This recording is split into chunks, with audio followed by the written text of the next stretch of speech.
SC OBC যে আজকে সম্পূর্ণ সভা, এখানে এত মানুষের ভিড়, কি বলবেন? ভালো লাগলো, খুব ভালো।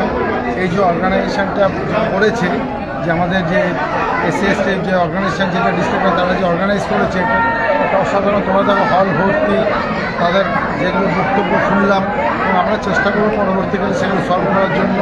যার যার বক্তব্য দিল, খুব ভালো লেগেছে, বিউটিফুল।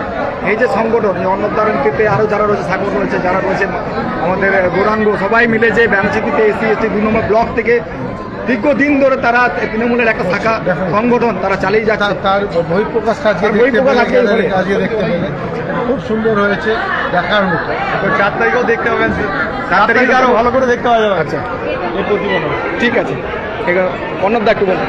দাদা না থাকলে নেবো না, দাদা পাশে থাকবে, দাদার পাশে থাকবে, দাদার পাশে থাকবে।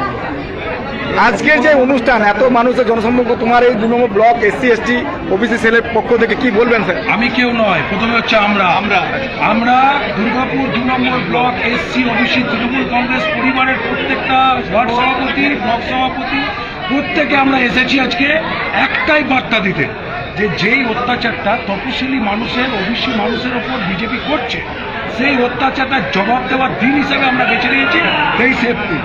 আর সেই দিনকে যিনি রোদ গ্রীষ্ম বর্ষা, মমতা বন্দ্যোপাধ্যায়ের ভরসা, এটাকে পুনঃপ্রতিষ্ঠিত করে আমাদের তপশিলির সমস্ত ভোট এক বাক্সে জোড়াফুল চিহ্ন করবে, দাদাকে সামনে রেখে এই প্রতিজ্ঞা করে কবি দত্তকে দুর্গাপুর পশ্চিমে জেতানোর পিছনে প্রত্যেকটা তপশিলি অধ্যুষিত বুথগুলোর অনবদ্য ভূমিকা থাকবে। এই দৃঢ় প্রত্যয়ের সঙ্গে এই বার্তা আজকে দেওয়া।